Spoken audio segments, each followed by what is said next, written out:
before he asked for one. "You get to email, right?" he asked as they held the hug. "I think so, but it's something like once a week.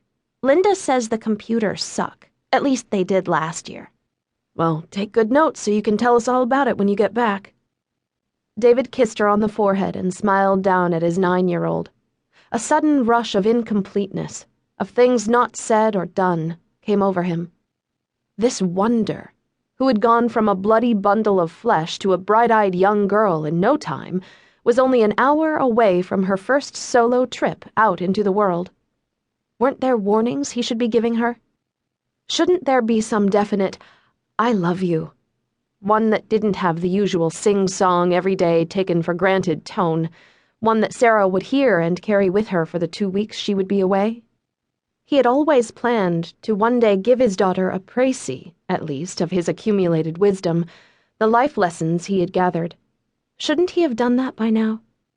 But the look on Sarah's face, the one he and Lena always associated with a sort of tacit declaration of independence, stopped him.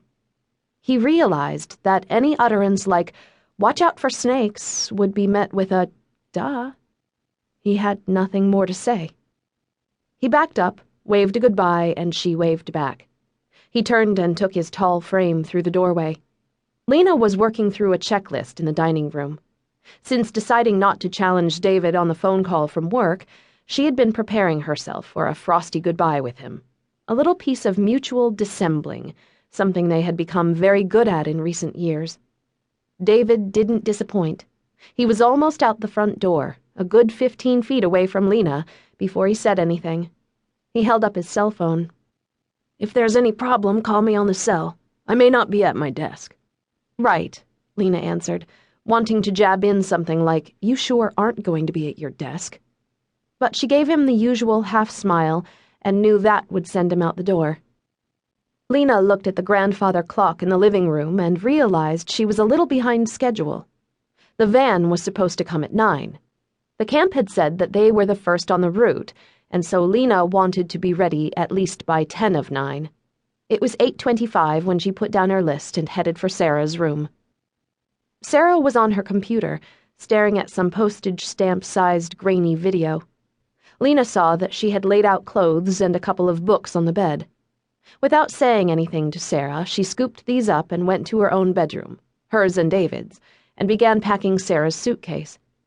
Like David, she wondered if she should have some words of wisdom for Sarah's departure, but big mother-daughter speeches weren't part of their relationship. Lena decided to make the goodbye as low-key as possible. Sarah appeared in the bedroom door. She looked a little lost, maybe scared. "What's up, honey?"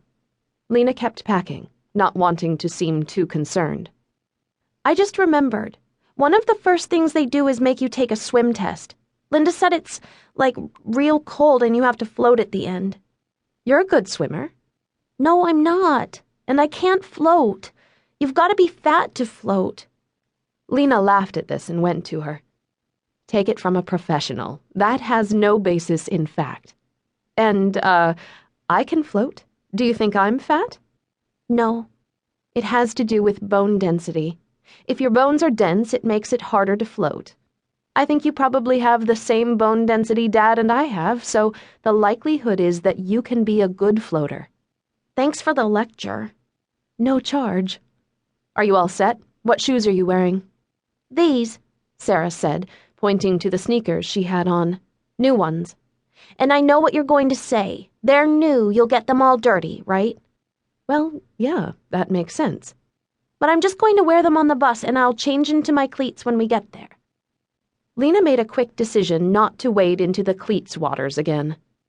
Sarah, a better-than-average soccer player, had been torn between a soccer camp her Sprout League coach had been heavily promoting among his players, and Camp Arno, the all-purpose sleepaway in the Catskills her friend Linda had gone to the year before, one that didn't have a soccer program at all. After she made her decision to go to Camp Arno, Sarah went through a long period of the 9-year-old camper's version of buyer's remorse and vowed to wear her cleats all the time she was in camp. Lena had tried to point out that hiking, in particular, would be a tough, perhaps dangerous slog in cleats, but she had long